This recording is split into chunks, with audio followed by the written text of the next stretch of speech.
जय हिंद दोस्तों, मेरा नाम है श्वेता। मेरा नाम है इंदर। सो खान सर का नया वीडियो आया है जिसमें अभी वो दिखाना है president of India, how election of president is conducted in India and हमारी न्यू प्रेसिडेंट सिलेक्टेड है ऑफ कोर्स। सो आइए देखते हैं, चलो देखते हैं।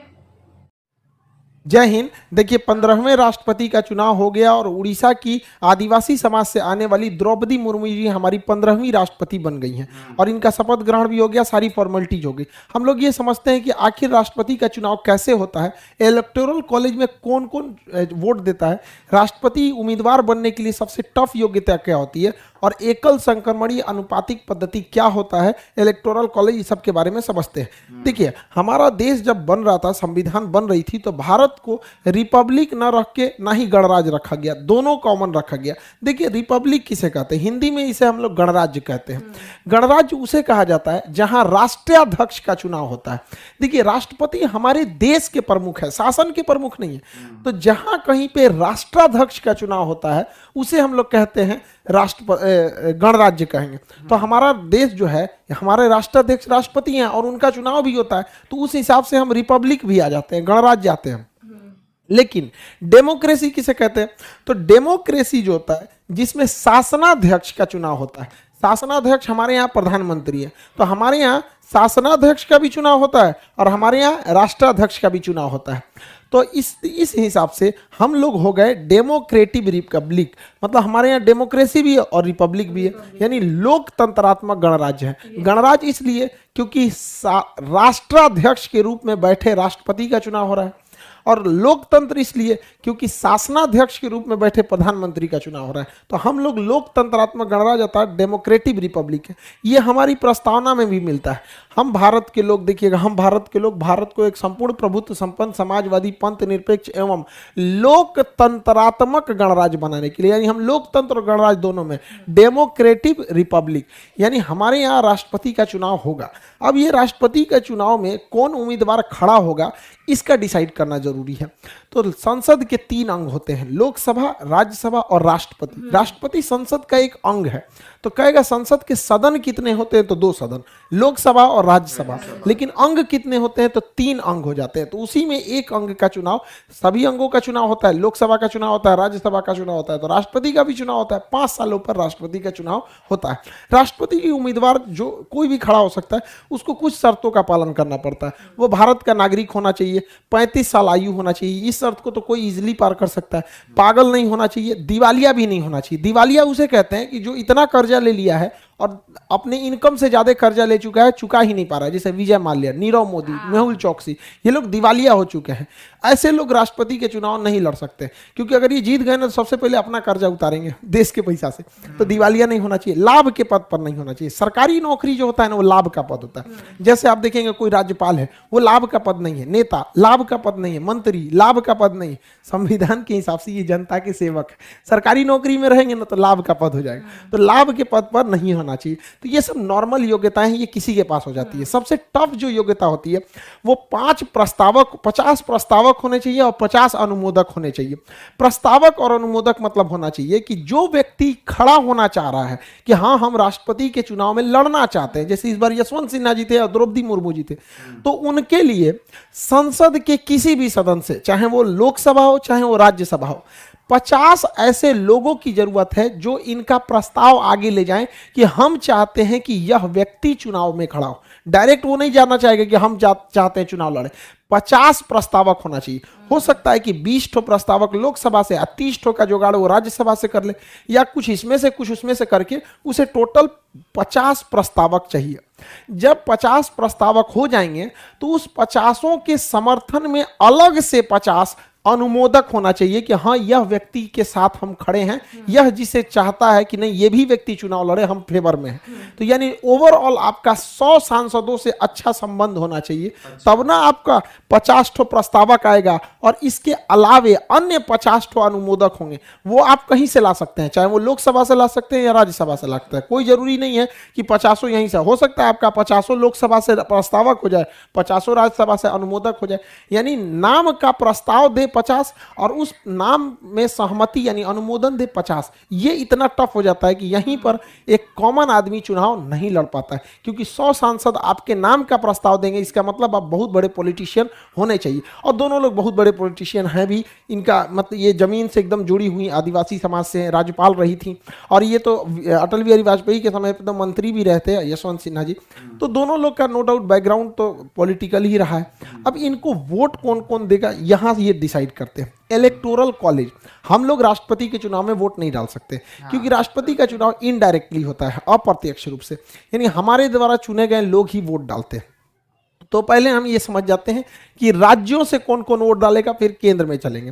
देखिए, राज्य के लिए कानून बनाने की जिम्मेदारी विधानमंडल का होता है, और विधानमंडल जो होता है हर एक राज्य में होता है विधानमंडल। हमारे यहाँ 28 राज्य जो है, अभी 28 राज्य। तो देखिए 28 राज्यों में विधानसभा है, तो विधानमंडल के दो भाग होते हैं, एक होता है विधानसभा, एक होता है विधान परिषद। तो दो अंग हो गए। जिस तरह से संसद के दो अंग लोकसभा राज्यसभा, उसी तरह राज्यों में हर राज्य में विधानसभा के दो अंग, एक विधानसभा एक विधान परिषद। लेकिन विधान परिषद हर एक राज्य में नहीं है। पहले 7 राज्य में था, जम्मू कश्मीर तो टूट गया तो वहां का हटाई दी गया। टोटल 6 राज्यों में ही अभी विधान परिषद है। 6 राज्य, यूपी, बिहार, महाराष्ट्र, कर्नाटक, आंध्र प्रदेश, तेलंगाना।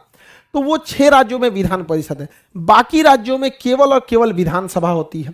तो राष्ट्रपति के चुनाव में कहा गया है कि विधान परिषद भाग नहीं लेगी। इसलिए कहा गया है कि विधान परिषद के लोग भाग नहीं लेंगे, क्योंकि ये विधान परिषद हर एक राज्यों में नहीं है। जब विधान परिषद हर एक राज्य में बना दिया जाएगा, जैसे बंगाल में बना दिया जाएगा, पंजाब में, राजस्थान में, मतलब 2800 राज्य में जिस दिन ये बना दिया जाएगा, उस दिन ये इसको भी चुनाव में लड़ने का, राष्ट्रपति के चुनाव में वोट डालने का अधिकार दे दिया जाएगा। अब कौन डालता है विधानसभा में, विधानमंडल में? तो विधानमंडल में केवल विधानसभा के सदस्य वोट डालते हैं, विधानसभा के। अब हर 2800 राज्यों में अलग अलग विधानसभा है। जैसे बिहार में 243 है, यूपी में 403 है। तो अलग अलग राज्यों में विधानसभा की जो सीटें हैं वो अलग अलग हैं। तो यहाँ पर राष्ट्रपति के चुनाव में वोट का वैल्यू नहीं, वोट नहीं बल्कि वोट का वैल्यू कितना है ये मायने रखता है। जैसे एक विधायक ने वोट 1 दिया तो वो 1 काउंट नहीं होगा, उसकी वैल्यू निकाली जाएगी, और ये वैल्यू कई हजार में भी जा सकते हैं। जैसे आपको पता 2800 राज्यों की विधानसभा चुनाव में वोट डालेगी, तो जो एमएलए होते हैं, विधानसभा में बैठने वाले को एमएलए कहते हैं और विधान परिषद में बैठने वाले को एमएलसी कहते हैं। तो एक एमएलए के वोट की जो वैल्यू होती है वो उस राज्य की जनसंख्या में भाग दे दिया जाता है। उस राज्य में टोटल कितने एमएलए की संख्या, जैसे बिहार की बात करेंगे तो 12 करोड़ जनसंख्या हो गई। अब बिहार में 243 विधायक यानी एमएलए हो गए। इनसे भाग देने के बाद फिर 1/1000 से कर देते हैं, तो वैल्यू निकलती है। इस फॉर्मूला को अगर आप ध्यान से देखेंगे तो आपको समझ में आएगा कि जिस राज्य की जनसंख्या ज्यादा है उस राज्य के एमएलए की वोट की वैल्यू ज्यादा रहेगी। जैसे उत्तर प्रदेश में यूपी की जनसंख्या सबसे ज्यादा 22 करोड़ है, तो यूपी की जनसंख्या में यूपी के जो एमएलए होंगे उनके वोट का वैल्यू सबसे ज्यादा होगा। सबसे ज्यादा होता है यूपी के। अब सॉल्व करना पड़ेगा, जैसे यहाँ 22 करोड़ जनसंख्या हो गई, बटा 403 विधानसभा के हैं तो उनको भाग देंगे, फिर 1/1000 करेंगे, तो ये वैल्यू जो निकलती है वो आती है 208। यानी अगर यूपी का कोई एक विधायक 1 वोट डालता है तो वोट काउंट होगा 1, लेकिन उसकी वैल्यू हो जाएगी 208। इस तरह से टोटल यूपी में 403 सीटें हैं। एक सीट की वैल्यू 208, तो 403 सीट की वैल्यू अकेले 83,824, यानी उत्तर प्रदेश से अकेले राष्ट्रपति को 83,824 वोट मिल जाता है, क्योंकि उत्तर प्रदेश की जनसंख्या ज्यादा है। उसी तरह अगर देखेंगे सबसे कम जनसंख्या सिक्किम में, तो सिक्किम की जनसंख्या बहुत कम है, तो सिक्किम की जनसंख्या बटा वहां के टोटल एमएलए की संख्या से भाग देंगे तो सिक्किम में एक एमएलए की वोट की वैल्यू बहुत ही कम होती है, लगभग 7, मतलब बस 7 होती है, और टोटल 32 सीट है। तो वहां सिक्किम पूरा स्टेट से महज 224 वोट मिल पाते हैं। तो देखिए यूपी इसलिए इलेक्शन के हिसाब से बहुत आगे है, मतलब फेमस है, उसकी वैल्यू बहुत ज्यादा है। इस हिसाब से जैसे हम यहाँ 2 यूपी का बताया, सिक्किम का बताया, हर एक राज्य का जब निकालेंगे तो 2800 राज्य के टोटल जो विधायक हैं 2800 राज्य में उसको मिलाएंगे तो 4033 टोटल एमएलए आएंगे, 4033। जैसे बिहार में 243, यूपी में 403, ऐसे टोटल मिलाएंगे 2800 राज्य की, तो टोटल एमएलए आते हैं 4033, और हर एमएलए की वोट अलग अलग होती है, जनसंख्या पे डिपेंड करती है। टोटल 4033 को जोड़ेंगे तो वोट आता है 5,43,231। यानी हर 28 राज्य का अगर एमएलए वोट दिया राष्ट्रपति को तो टोटल वोट गया कितना, 4033। लेकिन उन वोटों की जो वैल्यू होती है वो हो जाती है 5,43,231। ये हो गया एमएलए का वोट। अब बात करते हैं जो केंद्र में सांसद बैठे हैं सर, एमपी बैठे हैं, उनके वोट की वैल्यू देखते हैं। तो उनका वोट का वैल्यू निकालने से पहले आपको ये पता होना चाहिए, तभी निकल सकता है, इसलिए पहले हम इसको बताएं। एमपी के वोट कैसे निकालते हैं? देश के लिए जो कानून बनाता है वो होता है संसद। तो संसद में लोकसभा और राज्यसभा में निर्वाचित सदस्य ही वोट डालते हैं। निर्वाचित सदस्य देखिए 543 जो होते हैं वो ही निर्वाचित होते हैं लोकसभा में, टोटल के टोटल निर्वाचित नहीं होते हैं। 2 एंग्लो इंडियन वोट नहीं डाल सकते हैं। एंग्लो इंडियन उन्हें बोला जाता है कि जब यहाँ पे अंग्रेज रहते थे, यानी यूरोप वाले जब हमारे यहाँ शासन करते थे तो कुछ ब्रिटेन वालों का शासन था, फ्रांसीसियों का था, पुर्तगालियों का था, डचों का था, डेनमार्क वालों का था, स्वीडन वालों का था। तो वो लोग क्या करते थे, यहाँ की महिलाओं से शादी भी कर लेते थे और यहाँ से जो उनके बाल बच्चे होते थे वो एंग्लो इंडियन कहलाते थे। यानी अंग्रेज पिता और मतलब भारतीय माँ, तो एंग्लो इंडियन कहलाते थे। जब भारत गुलाम था तो हजारों की संख्या में यहाँ अंग्रेज रहते थे, तो उनकी यहाँ फैमिली भी होती थी। तो जब देश आजाद हुआ तो देश ने सोचा कि इनकी बात कौन सुनेगा, तो एंग्लो इंडियन के लिए 2 सीटें कह दिया गया कि राष्ट्रपति अपने कोटा से उन्हें चुन के यहाँ पे भेज देगा। तो 2 एंग्लो इंडियन का चुनाव नहीं होता है बल्कि राष्ट्रपति सेलेक्ट कर लेते हैं। इसलिए कहा जाता है कि जब राष्ट्रपति सेलेक्ट किया है तो ये राष्ट्रपति का ही फेवर करेगा, इसलिए इसको वोट ही मत डालने दो। तो लोकसभा से 2 एंग्लो इंडियन वोट नहीं डालते हैं। लोकसभा में टोटल 543 ही लोग वोट डालते हैं और राज्यसभा में 233, 250 का 250 वोट नहीं डालता है, 233 ही राष्ट्रपति के चुनाव में वोट डालते हैं। 12 सदस्यों का राष्ट्रपति चुनते हैं, जैसे खेल से किसी को चुन लिए, फिल्म से चुन लिए, कला से चुन लिए, संस्कृति से चुन लिए। तो राष्ट्रपति अगर किसी को चुना है और उस व्यक्ति को वोट डालना रहे तो उसी राष्ट्रपति का फेवर करेगा, उसी से पूछ लेगा किसको वोट डाले। जनता ने तो उसे चुना नहीं है, तो लोग यहाँ का दिया गया, जनता ने जिसे वोट दिया वही चुनेगा।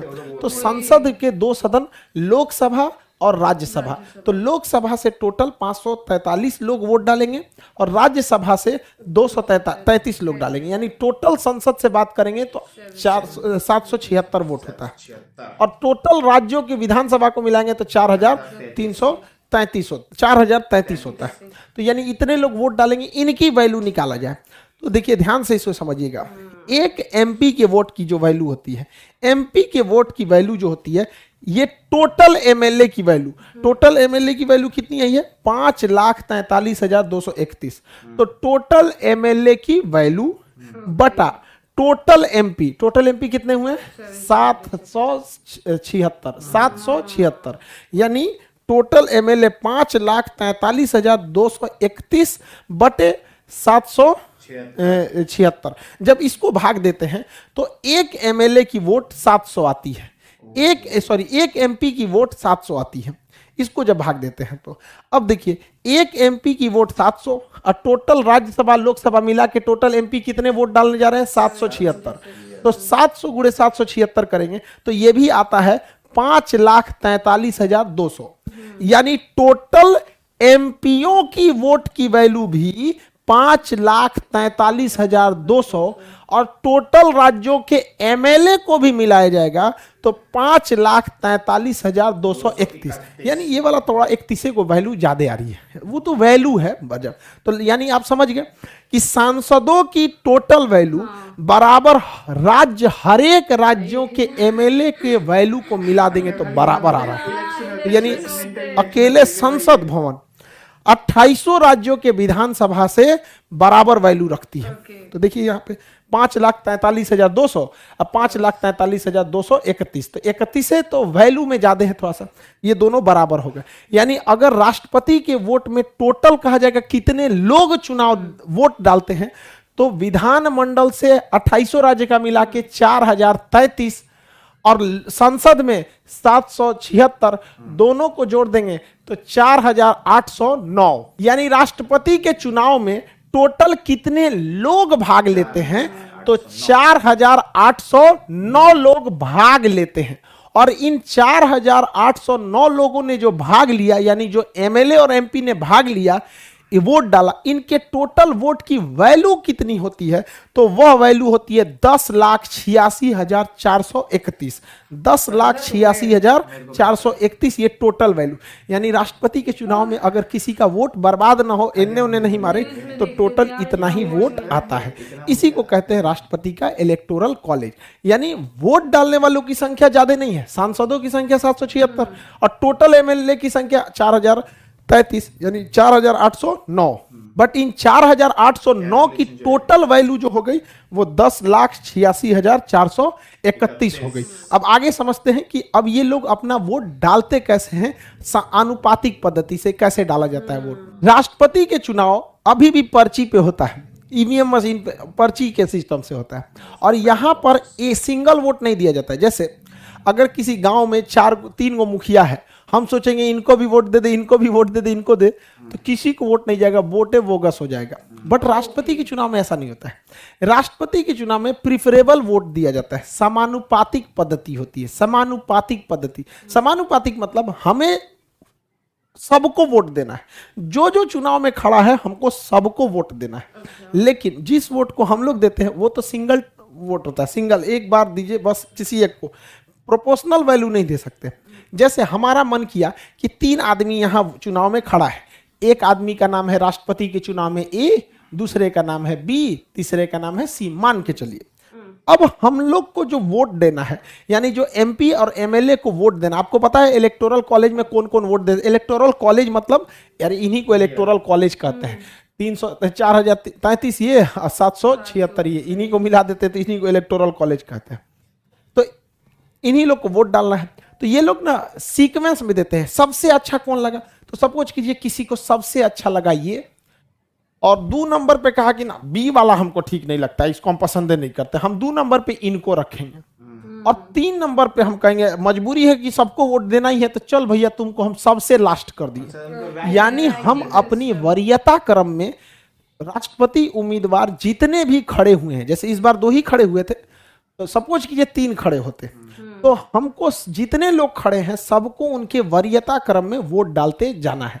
तो हमको सबसे अच्छा लगा, सपोज करिए किसी एक को सबसे अच्छा ये लगा यहाँ पे, समझ में आ रहा है कि नहीं आ रहा। अब अगला इंसान आया वोट डालने, अगला को लगा कि नहीं हमको ये पसंद नहीं है, हम इसको 2 नंबर पे डालेंगे, और हमको ये वाला ज्यादा पसंद है, ये वाला उम्मीदवार को हम 1 डालेंगे, आई तो हमको पसंद है नहीं, हम इनको 3 डाल दिए। तो यहाँ दूसरा आदमी ने ऐसे वोट डाल दिया, वो भी प्रीफरेंस में देगा अपने वरीयता क्रम के हिसाब से। अब अगला आदमी आएगा वोट डालने, क्योंकि टोटल सांसद 776 हैं, टोटल विधायक 833 हैं, 4033 हैं। तो अब अगला आदमी आएगा वोट डालने, वो कहता है कि नहीं हम सबसे ज्यादा पसंद करते हैं ए को, और 2 नंबर पे पसंद करते हैं बी को, और 3 को तो हम एकदम लास्ट में देंगे। ये दे दिया यहाँ पर, ऐसे कर दिया यहाँ पर। फिर अगला इंसान आएगा वोट डालने, अगले इंसान को लगेगा कि नहीं हमको ये ठीक नहीं लग रहा, हम इसको एकदम यहाँ डाल देंगे, इसको हम 1 नंबर पे रखेंगे, इसको 2 नंबर पे हम वोट डालना चाहते हैं। इसी तरह करते करते नेक्स्ट आएगा तो वो इसको कर देगा कि भाई हम इसको 3 नंबर पे रखते हैं, इनको 2 नंबर पे रखते हैं, इसको 1 नंबर पे रखते हैं। अब इस तरह से करते करते हम 4809 का थोड़े ना करेंगे, हम यहाँ एग्जाम्पल में इतने लोगों से वोट डला दिए, 1 2 3 4 5 आदमी से वोट डला दिए। ऐसे ही कर करके टोटल वोट कितना जाता है 776 4033 यानी 4809 वोट जाता है। तो हम पूरा यहाँ नहीं ना वोट डालते फिरेंगे यहाँ पर ताकि भर जाएगा, जगह भर जाएगा, हम बस इसे समझाए हैं। इस तरह से डाला जाता है वोट। अब हम देखते हैं कि किस तरह से प्रथम चरण की मतगणना और द्वितीय चरण की मतगणना होती है। ध्यान से समझिए, अब मतगणना कैसे होगी। जब मतगणना होगी यहाँ पर तो सबसे पहले प्रथम चरण की मतगणना होगी। प्रथम चरण की मतगणना, प्रथम चरण की मतगणना में क्या होता है कि हम लोग ये देखते हैं कि 1 नंबर पर सबसे ज्यादा किसे पसंद किया गया है, यानी पहली वरीयता सबसे ज्यादा किसे पसंद किया गया। तो 1 नंबर पर आप गिन के बताइए। हम तो यहाँ बस एग्जांपल के तौर पे 5 वोट लिए, वैसे तो सबने वोट डाला रहा था। 1 नंबर पे कितने लोगों ने सेलेक्ट किया है, ध्यान से देखिए। 1 नंबर पर ए को 1 2 यानी 2 लोगों ने इसे पहली प्राथमिकता दी है, और इनको देखिए 1 और 2, इसको भी 1 नंबर पर 2 लोगों ने प्राथमिकता दे दी है, और इनको केवल 1 ही ने दिया है। अब बताइए कौन जीतेगा। देखिए सबसे ए को पहली वरीयता 1 और 1 2 लोगों ने वरीयता दिया था, और बी को भी दो लोगों ने पहली वरीयता दे दिया था, इनको तो पहली वरीयता एक ही आदमी दिया था, तो ये दोनों तो बराबर हो गए, ये तो एकदम क्या हो गए, खत्म हो गए। तो इनमें क्या होता है कि इनके वोट को इन दोनों में ट्रांसफर कर दिया जाता है, कहा जाता है कि तुम जाओ, अब हारिए गए हो तो घरे चल जाओ, तुम्हारे वोटों का कोई वैल्यू नहीं है। तो इसे कहते हैं सिंगल ट्रांसफरेबल, एकल संक्रमणीय।